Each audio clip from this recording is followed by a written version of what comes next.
इस मूवी में हम देखेंगे कि एक मछुआरे को अपने जाल में एक जल परी मिलती है जो उसके लिए काफी लकी साबित हो जाती है। उस जल परी के वजह से उस मछुआरे की जिंदगी बदल जाती है। लेकिन जब उस मछुआरे को उस जल परी की असलियत पता चलती है तब उसके होश उड़ जाते हैं। इस मूवी का नाम है ऑनडिन। मूवी की शुरुआत में हम देखते हैं कि एक मछुआरा जिसका नाम सिरैक्यूज है पानी में अपने जाल डाल रहा होता है। अचानक जब वो जाल खींचता है तो उसे एहसास होता है कि उसने एक औरत को पकड़ लिया है। ध्यान से देखने पर पता चलता है कि वो औरत जिंदा है। वो उसे जाल से बाहर निकालता है और उसे होश में लाने के लिए मुंह से सांस देता है। फिर वो उसकी मदद करता है ताकि उसके फेफड़ों से सारा पानी निकल जाए। लड़की को इस बात पर यकीन नहीं कर पाती कि वो जिंदा है। वो कहती है कि उसे लगा था कि वो मर चुकी है। सिरैक्यूज उसे एक कंबल देता है और कहता है कि उसे अस्पताल ले जाना होगा, लेकिन वो अस्पताल जाने के लिए तैयार नहीं होती। वो कहती है कि वो ठीक है। सिरैक्यूज जोर देता है कि इतने बड़े हादसे के बाद उसे डॉक्टर को दिखाना चाहिए, लेकिन वो बार बार मना कर देती है। तभी एक नाव पास से गुजरती है तो वो जल्दी से छिप जाती है ताकि कोई उसे देख ना सके। सिरैक्यूज उससे उसका नाम पूछता है, लेकिन वो कहती है कि उसे याद नहीं। सिरैक्यूज को लगता है कि शायद उसका सिर कहीं टकरा गया होगा जिससे उसकी याददाश्त चली गई है। वो उसे बताता है कि उसका नाम सिरैक्यूज है, लेकिन लोग उसे सर्कस बुलाते हैं। उसे समझ आता है कि ये लड़की नहीं चाहती कि कोई उसे देखे, इसीलिए वो उसे अपनी माँ के पुराने सुनसान घर में ले जाता है। वो उसे अपना टिफिन देता है और पूछता है कि क्या वो अकेले वहां रह पाएगी, क्योंकि उसे कहीं जाना है। लड़की कहती है कि वो रह लेगी। ये सुनकर सिरैक्यूज हैरान होता है, लेकिन फिर भी चला जाता है। इसके बाद सिरैक्यूज अपनी एक्स वाइफ के घर जाता है ताकि अपनी बेटी एनी को डायलिसिस के लिए हॉस्पिटल ले जा सके। एनी डिसेबल्ड है। सिरैक्यूज उसे गोद में उठाता है और पूछता है कि क्या उसके साथ हाल ही में कुछ अजीब या जादुई हुआ है। एनी उससे पूछती है कि वो हमेशा यही सवाल क्यों करता है। सिरैक्यूज जवाब देता है कि वो हमेशा यही उम्मीद करता है कि उसकी जिंदगी में कुछ अजीब या अद्भुत हो। डायलिसिस के दौरान एनी सिरैक्यूज से एक कहानी सुनाने को कहती है। सिरैक्यूज उसे एक मछुआरे की कहानी सुनाता है जिसने अपने जाल में एक औरत को पकड़ा। एनी उससे पूछती है कि वो औरत कौन सी प्रजाति की थी। सिरैक्यूज समझ नहीं पाता कि वो क्या पूछ रही है। एनी पूछती है कि क्या वो औरत कोई जलपरी या सेल की थी। सिरैक्यूज जवाब देता है कि वो कह नहीं सकता। बाद में सिरैक्यूज एनी के लिए एक ऑटोमेटिक व्हील चेयर लेकर आता है ताकि वो खुद घूम सके। वो उसे घर छोड़ने जाता है जहां उसकी एक्स वाइफ बताती है कि एनी को किडनी ट्रांसप्लांट की जरूरत है, लेकिन डॉक्टर को अब तक कोई सही डोनर नहीं मिला है। इसके बाद सिरैक्यूज वापस उस रहस्यमयी औरत के पास जाता है और देखकर चौंक जाता है कि वो अब भी वही है। वो पूछती है कि उसे इतना आश्चर्य क्यों हो रहा है। सिरैक्यूज कहता है कि उसे लगा था कि शायद ये सब उसने बस सपना देखा था। वो अपनी नाव को मछली पकड़ने के लिए तैयार करता है तो औरत पूछती है कि क्या वो उसके साथ जा सकती है। सिरैक्यूज कहता है कि मछली पकड़ने की नाव पर औरतों का जाना अशुभ माना जाता है, लेकिन फिर वो अपना मन बदल लेता है और उसे अपने साथ ले जाता है।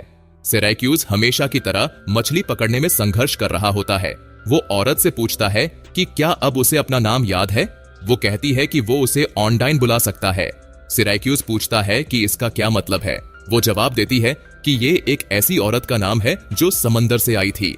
फिर वो एक अनजान भाषा में एक खूबसूरत गाना गाने लगती है। जैसे ही वो गाना गाती है, सिरैक्यूज अपना जाल खींचता है और देखता है कि इस बार उसने कुछ लॉबस्टर पकड़ लिए हैं। उसे ये अजीब लगता है। वो फिर से एक और जाल पानी में डालता है, लेकिन इस बार वो खाली निकलता है। फिर वो ऑनडाइन से गाने के लिए कहता है। जैसे ही वो गाना गाती है, वो जाल पानी में फेंकता है और जब निकालता है तो उसमें कई लॉबस्टर फंसे होते हैं। उसे समझ आता है कि वो उसके लिए लकी है। वो उसे लॉबस्टर के पंजे बांधना सिखाता है। वो पूछती है कि क्या उसे हमेशा इतने लॉबस्टर मिलते हैं। वो जवाब देता है कि ऐसा बहुत कम होता है। फिर सिरैक्यूज कहता है कि अब वो इन्हें बेचने शहर जाएंगे और ऑनडाइन को उसके गाने के बदले उसका हिस्सा मिलेगा। लेकिन वो कहती है कि वो उसके साथ नहीं जाएगी क्योंकि वो नहीं चाहती कि लोग उसे देखें। वो कहता है कि उसने तो उसे देखा है, लेकिन वो जवाब देती है कि सिर्फ वही उसे देख सकता है। सिरैक्यूज लॉबस्टर बेच देता है और मिले हुए पैसों से ऑनडाइन के लिए एक ड्रेस खरीदता है। फिर वो अपनी बेटी एनी से स्कूल में मिलता है और डायलिसिस के दौरान जो कहानी सुना रहा था उसे आगे बताता है। वो कहता है कि समंदर से आई रहस्यमयी औरत एक अजीब भाषा में गाना गाती है और उसकी आवाज से सारे लॉबस्टर उसके पास आ जाते हैं, जिससे मछुआरे को उन्हें पकड़ने में आसानी होती है। एनी कहती है कि वो जरूर एक सेल्की होगी, क्योंकि सेल्की वो जादुई जीव होते हैं जो आधे इंसान और आधे सील होते हैं। जब वो जमीन पर आते हैं तो अपनी सील की खाल उतार देते हैं। वो बताती है कि उसका गाना असल में समंदर के बाकी जीवों से बात करने का एक तरीका है। फिर वो पूछती है कि कहानी में मछुआरा कौन है। सिरैक्यूज कहता है कि वो खुद है, लेकिन उसने ये कहानी बस उसके लिए बनाई है।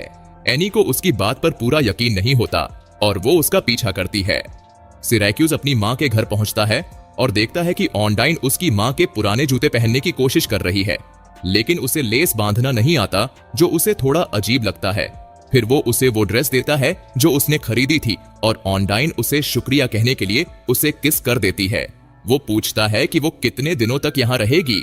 ऑनडाइन कहती है कि ये उस पर निर्भर करता है। सिरैक्यूज जवाब देता है कि अगर ये उस पर है तो वो हमेशा के लिए रह सकती है। इस बीच एनी चुपचाप पूरी सिचुएशन को देख रही होती है। वो फैसला करती है कि वो सेल्की के बारे में पढ़ेगी ताकि समझ सके कि असल में क्या चल रहा है। सिरैक्यूज चर्च पहुंचता है कन्फेशन के लिए। वो फादर को बताता है कि वो एक शराबी था, लेकिन अब 2 साल से एक ड्रॉप तक नहीं पी है, जबकि उसकी एक्स वाइफ अब भी पीती है।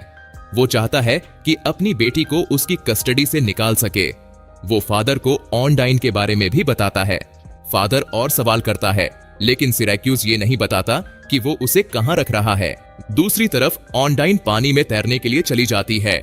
जब वो पानी से बाहर आती है तो एनी वहीं खड़ी होती है। एनी कहती है कि उसे पता था उसके डैड ने ये कहानी खुद से नहीं बनाई और ऑनडाइन सच में एक सेल्की है। ऑनडाइन को समझ आता है कि एनी सिरैक्यूज की बेटी है। एनी ऑनडाइन से पूछती है कि क्या उसके पास जादुई ताकतें हैं और क्या वो उसे ठीक कर सकती है। ऑनडाइन पूछती है कि उसे क्या हुआ है तो एनी बताती है कि उसे किडनी फेलियर है। एनी नोटिस करती है कि ऑनडाइन ठंडी लग रही है और वो कहती है कि ऐसा इसलिए है क्योंकि सेल्की का असली घर पानी के अंदर होता है।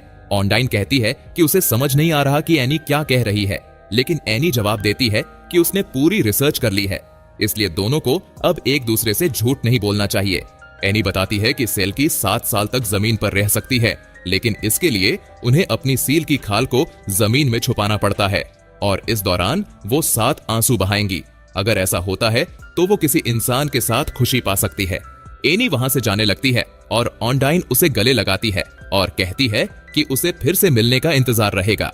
एनी नोटिस करती है कि उसकी गाल गीली है, यानी ऑनडाइन ने पहले ही अपने 7 आंसुओं में से एक रो दिया है। इस बीच सिरैक्यूज लाइब्रेरी जाता है सेल्की पर किताबें लेने, लेकिन उसे पता चलता है कि एनी ने पहले ही सारी बुक्स इश्यू करवा ली हैं। सिरैक्यूज ऑनडाइन को फिर से मछलियां पकड़ने ले जाने का ऑफर देता है। ऑनडाइन कहती है कि वो तभी चलेगी जब सिरैक्यूज प्रॉमिस करेगा कि उसके अलावा कोई उसे नहीं देखेगा। सिरैक्यूज प्रॉमिस करता है। जब वो मछलियां पकड़ रहे होते हैं तो फिशिंग पेट्रोल की बोट पास से गुजरती है और ऑनडाइन छुप जाती है। ऑनडाइन फिर से गाना गाती है और सिरैक्यूज को ढेर सारी सैल्मन मछलियां मिलती हैं। फिशिंग पेट्रोल के लोग सिरैक्यूज की बोट पर चढ़ जाते हैं, ये देखने के लिए कि उसने इतनी सारी सैल्मन कैसे पकड़ ली। वे उसकी नेट को चेक करते हैं और तभी उनकी नजर ऑनडाइन पर पड़ती है, जो छुप रही थी। वो कहते हैं कि यहाँ एक लड़की है। सिरैक्यूज पूछता है कि क्या ये गैरकानूनी है, तो वो जवाब देते हैं कि नहीं, लेकिन ये थोड़ा अजीब जरूर है। वो फिर चले जाते हैं, लेकिन ऑनडाइन समझ जाती है कि अब लोग इस बारे में बातें करेंगे तो छुपने का कोई फायदा नहीं है। सिरैक्यूज ऑनडाइन को लेकर शहर पहुंचता है और सब लोग उसे घूरने लगते हैं। वो ऑनडाइन से कहता है कि ये एक छोटा शहर है और यहाँ इतनी खूबसूरत लड़की बहुत कम देखने को मिलती है। वो उसे शॉपिंग कराने ले जाता है और जब वो कपड़े ट्राई कर रही होती है तब बाहर भीड़ इकट्ठी हो जाती है। इस बीच सिरैक्यूज और एनी डिस्कस करते हैं कि उसने ऑनडाइन को सील रॉक के पास पाया था और ये लॉजिकली सही लगता है, क्योंकि अगर वो सेल्की है तो वही उसका सही ठिकाना होगा। फिर हम देखते हैं एनी और ऑनडाइन पुराने घर में होते हैं। जब एनी बताती है कि उसे तैरना नहीं आता, ऑनडाइन उसे सिखाने का फैसला करती है, लेकिन जब वो सिखा रही होती है तब उसे पानी में कुछ दिखता है। वो फौरन एनी को पानी से निकालती है और खुद अंदर जाकर उस चीज को उठाती है। एनी पूछती है कि क्या ये उसकी सील कोट यानी कि खाल है। ऑनडाइन तुरंत हाँ कह देती है। वो कहती है कि इसे जमीन में गाड़ देना चाहिए ताकि वो 7 साल तक जमीन पर रह सके। फिर एनी और ऑनडाइन मिलकर उस रहस्यमयी चीज को जमीन में दफना देते हैं और ऑनडाइन एनी से प्रॉमिस लेती है कि वो किसी को भी इसके बारे में नहीं बताएगी। इसके बाद एनी, ऑनडाइन और सिरैक्यूज समंदर किनारे जाते हैं। वहां एनी सिरैक्यूज को बताती है कि ऑनडाइन 7 साल तक किसी इंसान के साथ रह सकती है जब तक कि उसका सेल की पति उसे लेने ना आ जाए। वो ये भी बताती है कि सेल की विश भी पूरी कर सकते हैं। इसी दौरान एक आदमी शहर में आता है और किसी को ढूंढने लगता है। इसके बाद सिराक्यूज एनी को घर छोड़ता है और उसकी माँ बताती है कि एक काले बालों वाला आदमी पूरे शहर में किसी को ढूंढ रहा है, लेकिन वो जिस नाम से पूछ रहा है वो ऑनडाइन का नाम नहीं है। सिराक्यूज और ऑनडाइन घर पहुंचते हैं और ऑनडाइन पूछती है कि लोग उसे सर्कस क्यों बुलाते हैं। सिराक्यूज बताता है कि पहले वो बहुत शराब पीता था और बेवकूफी भरी हरकतें करता था। ऑनडाइन पूछती है कि उसने शराब पीना क्यों छोड़ा। वो बताता है कि एक दिन जब वो घर आया तो उसने देखा कि एनी बेहोश पड़ी थी और उसकी माँ नशे में धुत थी। उसे एहसास हुआ कि उनमें से किसी एक को तो सोबर रहना होगा ताकि एनी का ध्यान रखा जा सके, इसलिए उसने शराब छोड़ दी, लेकिन उसकी बीवी ने उसे घर से निकाल दिया। वो सिर्फ एक मामूली मछुआरा था, इसलिए सरकार ने एनी की कस्टडी उसकी माँ को दे दी। इस दुख भरी कहानी के बाद दोनों के बीच नजदीकियां बढ़ती हैं और दोनों इंटीमेट हो जाते हैं। इसके बाद सिराक्यूज चर्च में फिर से कन्फेशन के लिए जाता है। वो फादर को बताता है कि ऑनडाइन उसके लिए लकी साबित हो रही है, लेकिन उसे चिंता है कि इसका अंजाम या तो बहुत अच्छा होगा या बहुत बुरा। चर्च के बाहर वही काले बालों वाला आदमी उसका इंतजार कर रहा होता है। वो सिराक्यूज से पूछता है कि उसने उस लड़की को क्या नाम दिया जिसे उसने समंदर से निकाला था। सिराक्यूज जवाब देने से मना कर देता है। इधर ऑनडाइन घर में सो रही होती है जब उसे बाहर हेडलाइट्स की रोशनी दिखती है। उसे समझ आ जाता है कि वो वही काले बालों वाला आदमी है और वो फौरन छुप जाती है। उधर सिराक्यूज एनी को उसकी डायलिसिस अपॉइंटमेंट से घर छोड़ने जाता है, लेकिन घर लॉक होता है। चाबियां उसके एक्स वाइफ के पास होती हैं, जो इस समय किसी बार में होती है। सिराक्यूज के पास कोई और ऑप्शन नहीं बचता, इसलिए उसे एनी को उसके पास ही छोड़ना पड़ता है, जबकि वो ऐसा बिल्कुल नहीं चाहता। सिराक्यूज घर पहुंचता है और देखता है कि पूरा घर बर्बाद हो चुका है। वो फौरन ऑनडाइन के लिए परेशान हो जाता है और उसे ढूंढने निकलता है। उसे ऑनडाइन छुपी हुई मिलती है और वो पूछता है कि क्या हुआ। ऑनडाइन बताती है कि वही सेल की पति आ गया है जिसके बारे में एनी ने बताया था और वो उसे वापस ले जाने के लिए आया है। सिराक्यूज मजाक में कहता है कि अगर ऑनडाइन सच में विश पूरी कर सकती है तो क्यों नहीं वो विश मांग ले कि वो आदमी चला जाए। इसके बजाय ऑनडाइन विश मांगती है कि एनी अब बीमार ना रहे। सिराक्यूज भी एक विश मांगता है कि ऑनडाइन हमेशा उसके साथ रहे। दूसरी तरफ एनी की माँ उसे घर लेकर जा रही होती है, लेकिन वो नशे में होती है और उसकी कार एक दूसरी गाड़ी से टकरा जाती है। ये गाड़ी उसी काले बालों वाले आदमी की होती है। एक्सीडेंट में एनी की माँ का बॉयफ्रेंड एलेक्स विंडशील्ड से बाहर उड़कर गिर जाता है और उसकी मौत हो जाती है। सिराक्यूज और ऑनडाइन एक्सीडेंट की जगह पहुंचते हैं और सिराक्यूज भागकर अपनी बेटी को देखने जाता है। हॉस्पिटल में डॉक्टर बताता है कि एलेक्स के पास डोनर कार्ड था और हैरानी की बात यह है कि वो एनी के लिए टिश्यू मैच भी है। इस वजह से वे किडनी ट्रांसप्लांट करवाने का फैसला करते हैं। इस बीच ऑनडाइन की मुलाकात उस काले बालों वाले आदमी से होती है और बातचीत से पता चलता है कि दोनों किसी गैर कानूनी काम में फंसे हुए हैं। सिराक्यूज एलेक्स के फ्यूनरल में जाता है, जहां उसकी एक्स वाइफ कहती है कि उसे एलेक्स की याद में एक ड्रिंक लेनी चाहिए। सिराक्यूज मना करता है, लेकिन फिर भी लालच में आकर पी लेता है। फिर उसकी एक्स वाइफ कहती है कि जब तक वो व्हील चेयर में है एनी सिराक्यूज के पास रह सकती है, लेकिन उसे ऑनडाइन को छोड़ना होगा। सिराक्यूज एक पूरी बोतल शराब पी जाता है। नशे में धुत होकर वो ऑनडाइन को बोट पर ले जाता है और उसे सील रॉक पर छोड़ देता है। वो कहता है कि वो बस एक और ड्रिंक लेने बोट पर जा रहा है, लेकिन असल में वो उसे वहीं छोड़ने का प्लान बना रहा होता है। ऑनडाइन कहती है कि उसे कम से कम एनी से अलविदा कहने का मौका तो मिलना चाहिए, लेकिन सिराक्यूज उसकी नहीं सुनता। वो कहता है कि उनकी दुनिया अलग अलग है और ऑनडाइन को यहीं रहना चाहिए।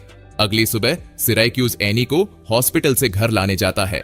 एनी पूछती है कि ऑनडाइन कहाँ है, तो सिराक्यूज बताता है कि उसका सेल की पति उसे ले गया। एनी कहती है कि ऑनडाइन जरूर वापस आएगी क्योंकि उसकी एक चीज अभी भी यही है। सिराक्यूज पूछता है कि वो किस चीज की बात कर रही है, लेकिन एनी कुछ नहीं बताती। बाद में एनी टीवी देख रही होती है जब एक चैनल पर एक बैंड का लाइव कॉन्सर्ट आ रहा होता है। सिराक्यूज गाने को पहचान लेता है। ये वही गाना था जो ऑनडाइन ने उसकी बोट पर गाया था। तभी उसे समझ आता है कि अगर ये गाना असली है तो इसका मतलब ऑनडाइन भी असली इंसान है, कोई सेल की नहीं। वो तुरंत उसे ढूंढने के लिए निकलता है और सील रॉक पहुंच जाता है। सिराक्यूज ऑनडाइन को ढूंढ लेता है और उससे सच बताने को कहता है। ऑनडाइन बताती है कि उसका असली नाम जोआना है और वो रोमानिया से है। असल में वो और काले बालों वाला आदमी व्लादिक ड्रग स्मगलिंग में फंसे हुए थे। जब उन्हें आयरिश कोस्ट गार्ड ने पकड़ लिया तो व्लादिक ने उसे जबरदस्ती ड्रग्स लेकर समंदर में कूदने को कहा। वो बहुत अच्छी स्विमर थी, लेकिन आयरिश लहरों ने उसे डुबा दिया। तभी सिरैक्यूज ने उसे बचाया था। इसके बाद सिरैक्यूज और जोआना घर पहुंचते हैं, लेकिन वहां व्लादिक पहले से मौजूद होता है। व्लादिक और उसका एक साथी सिरैक्यूज और एनी को धमकाते हैं कि अगर जोआना उन्हें ड्रग्स का सही ठिकाना नहीं बताती तो वो उन्हें मार देंगे। जोआना उन्हें वहां ले जाती है जहां उसने ड्रग्स छुपाए थे, लेकिन वो वहां से गायब होते हैं। तभी एनी बताती है कि उसने सील कोट यानी वो पैकेज हटा दिया था, क्योंकि वो नहीं चाहती थी कि कोई उसे ढूंढ ले, क्योंकि तब ऑनडाइन यानी जोआना को यहां से जाना पड़ता। जोआना वादा करती है कि अगर एनी उसे सही जगह बता दे तो वो हमेशा यहीं रहेगी। एनी बताती है कि उसने उसे लॉबस्टर पॉट में छुपाया था। सभी बोट पर जाते हैं और जैसे ही व्लादिक लॉबस्टर पॉट निकालता है, जोआना चालाकी से रस्सी खींचकर व्लादिक और उसके साथी को पानी में गिरा देती है। वो दोनों तैरना नहीं जानते और डूबकर मर जाते हैं। बाद में पुलिस आती है और जोआना को हिरासत में ले लेती है, जबकि सिरैक्यूज और एनी घर चले जाते हैं। इसके बाद सिरैक्यूज फिर से चर्च में कन्फेशन करने जाता है। वो बताता है कि जोआना अगले हफ्ते जज के सामने पेश होगी, क्योंकि वो इस देश की नागरिक नहीं है, उसे डिपोर्ट किया जाएगा। लेकिन अगर वो यहाँ की नागरिक बन जाए तो उसे यहाँ रहने दिया जाएगा और इसके लिए उसे किसी से शादी करनी होगी। फादर मुस्कुराते हैं और कहते हैं, तो अब सवाल ये है कि उससे शादी करेगा कौन? अगले सीन में एनी जोआना को वेडिंग ड्रेस पहनने में मदद कर रही होती है और सिरैक्यूज खुद एक शानदार सूट में तैयार होता है। तीनों बोट में बैठकर शादी की ओर रवाना होते हैं। पूरे गांव के मछुआरे देखते हैं जब सिरैक्यूज अपनी समुद्र की परी जैसी खूबसूरत पत्नी को किस करता है। इसी के साथ ये मूवी यही खत्म हो जाती है। अगर आपको हमारा एक्सप्लेनेशन पसंद आया हो तो वीडियो को एक लाइक जरूर करें।